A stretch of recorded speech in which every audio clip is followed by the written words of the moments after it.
America में हिरासत महत्वपूर्ण।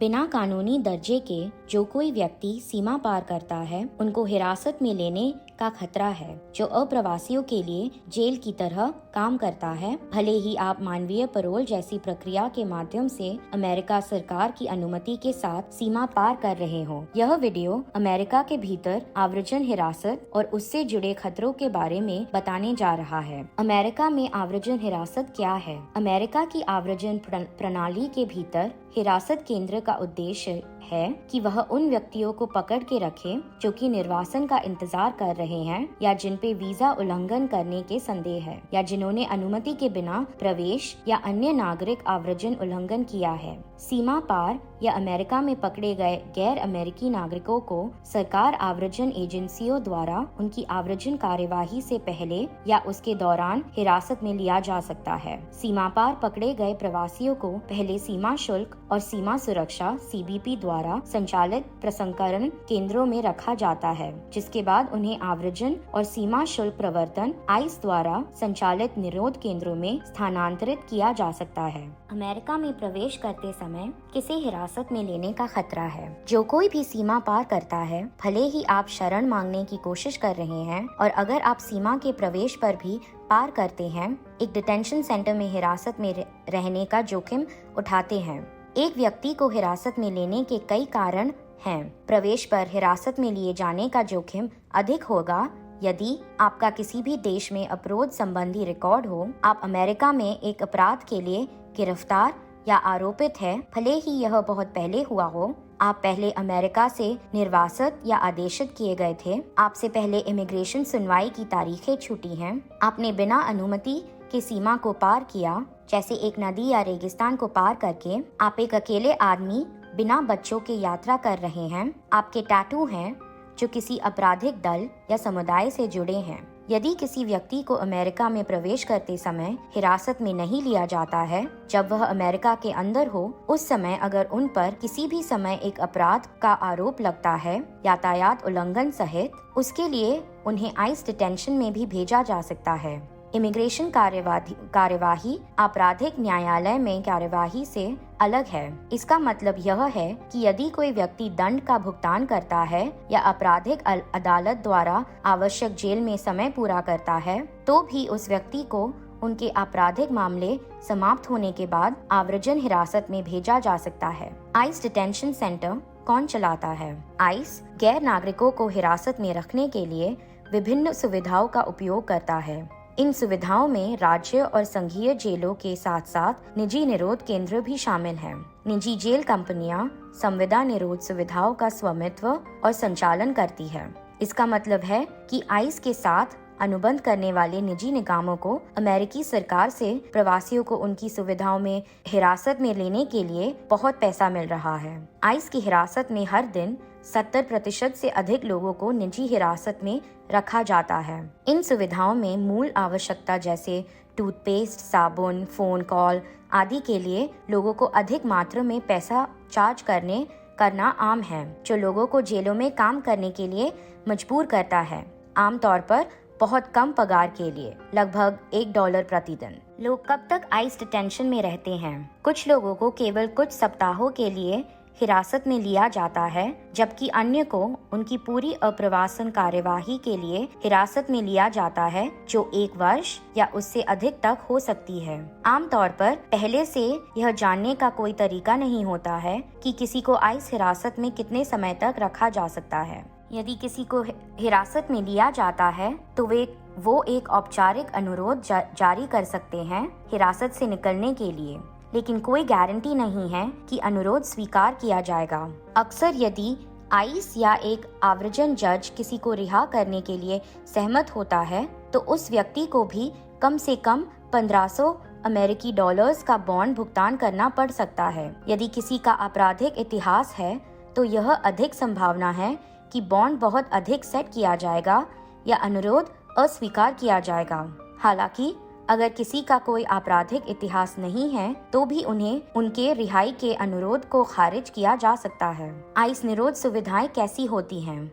ICE सुविधाओं में मानक अलग अलग होते हैं, लेकिन अधिकांश सुविधाएं जेल के समान दिखती और महसूस होती हैं। निरोध प्रवासियों को मैच करने वाले जंपसूट पहनने के लिए मजबूर किया जाता है, जो उन्हें बंदी होने के रूप में पहचानते हैं। अगर उन्हें किसी भी कारण से सुविधा के बाहर ले जाया जाना होता है, तो आमतौर पर उन्हें हथकड़ी और पैर की बेड़ियां पहननी होती हैं। प्रत्येक निरोध सुविधा के पास सबको जब उठाना हो, प्रवासियों को बाहर जाने की अनुमति कब मिलेगी और सभी को क्या समय खाने और सोने का होगा, इसके बारे में अपने नियम होते हैं। कई प्रवासी इलाज उपेक्षा और अपर्याप्त भोजन, पानी और स्वच्छता का अनुभव करते हैं। निरोध सुविधाएं अक्सर गंभीर इलाज स्थितियों के उपचार को अस्वीकार करती हैं, विकलांगता के लिए सुविधाएं प्रदान करने में विफल होती हैं और अच्छी तरह की मानसिक स्वास्थ्य सेवाएं नहीं होती हैं। आईएस अधिकारियों और निरुद्ध सुविधा के कर्मचारियों द्वारा प्रवासियों को एकांत कारावास में रखकर सजा दी जा सकती है। एकांत कारावास एक सजा का रूप है जिसमें निरोध प्रवासियों को पूरी तरह से अलग किया जाता है। एकांत कारावास में निरोध प्रवासियों आमतौर पर छोटे छोटे कमरों में कई दिनों तक रखे जाते हैं और बाकी लोगों के साथ संपर्क करने का बहुत कम मौका होता है। अपर्याप्त इलाज के अलावा आईएस निरोध सुविधाओं में कैद प्रवासियों को अधिकारों में संसाधनों की कमी का सामना करना पड़ता है। निरुद्ध व्यक्ति अक्सर अपनी अप्रवासन सुनवाई के लिए सबूत और गवाह ढूंढने में कठिनाई का सामना करते हैं। साथ ही सुविधाएं आमतौर पर अमेरिका में बहुत दूरदर्ज के स्थानों में स्थित होती हैं, जहां वकील की पहुंच बेहद मुश्किल होती है। कई व्यक्तियों को आईएस सुविधाओं में कैद होते समय मानसिक, भावनात्मक, यौन और शारीरिक शोषण सहित कई रूप के क्षति का सामना करना पड़ता है। परिवार का विभाजन। पहले अमेरिका में साथ आने वाले परिवारों को अक्सर अलग अलग कर दिया जाता था। 18 साल से अधिक उम्र के बच्चों और पिताओं को वयस्क निरुद्ध केंद्रों में भेजा जाता था और माताओं और कम उम्र के बच्चों को सामान्यतया परिवारी निरुद्ध सुविधाओं में भेजा जाता था। बाइडेन प्रशासन अभी परिवार निरुद्ध केंद्रों में माताओं और बच्चों को नहीं रोक रहा है, लेकिन इसका मतलब यह नहीं है कि यह भविष्य में नहीं हो सकता। लेकिन पारिवारिक विभाजन का अभी भी होना संभव है और यह होता रहता है। हालांकि कुछ सामान्य कानूनी सुरक्षा है जो बच्चों को किसी अधिक समय तक निरुद्ध होने नहीं देती है, लेकिन किसी भी वयस्क को अप्रवासन निरुद्ध में रखा जा सकता है। इसका अर्थ यह है कि यदि एक साथ एक परिवार सीमा पार करता है, तो सीबीपी किसी भी वयस्क परिवार के सदस्य को निरुद्ध करने का फैसला कर सकता है। इसके कारण पति या पत्नी को अलग अलग अप्रवासन कार्यवाही में रखा जा सकता है, हालांकि कई समय वे एक समान खतरे से भाग रहे हैं।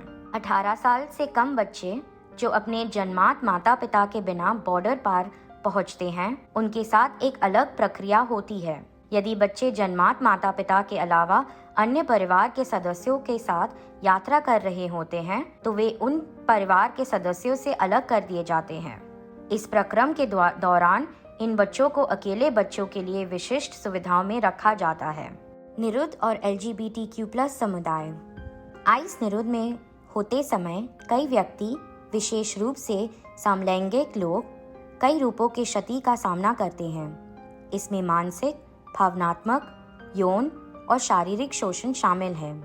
LGBTQ+ आश्रय चाहने वालों ने अतिरिक्त भेदभाव और शोषण के साथ साथ महत्वपूर्ण सेवाओं तक पहुंचने वाले बाधाओं का वर्णन किया है, जिसमें जीवन रक्षक, एंटीरेट्रोवायरल इलाज और लिंग पुष्टि स्वास्थ्य देखभाल और मानसिक स्वास्थ्य सेवाओं, हार्मोनिक उपचार की जारी रखने और ट्रांसजेंडर और गैर द्विधर्मवादी लोगों के लिए अन्य सेवाओं सहित सेवाएं होती हैं जो उनके स्वास्थ्य और कल्याण के लिए महत्वपूर्ण होती है। इसके अतिरिक्त आईएस ट्रांसजेंडर और गैर द्विधर्मवादी व्यक्तियों को हिंसा के प्रति संवेदनशील छोड़ देती हैं, क्योंकि वे लिंग पहचान के अनुसार उन्हें निरुद्ध सुविधाओं में नहीं भेजते और इसके बजाय जन्म के समय निर्धारित लिंग पर निर्भर करते हैं या एकांत निरुद्ध में ले जाते हैं। अप्रवासन निरुद्ध एक क्रूर, जातिवादी और अनावश्यक उपकरण है जिसका उपयोग हमारी सरकार पहले से ही कठिन और आहट करने वाली प्रक्रिया को और आशनीय बनाने के लिए करती है। हम आपको यह जानकारी देते हैं ताकि आप तैयार रहें और आप और आपके परिवार के लिए सबसे अच्छा निर्णय लें। अधिक जानकारी के लिए हमारी वेबसाइट पर जाएं www.alotrolado.org/info। सहयोग में आलोत्रोलादो।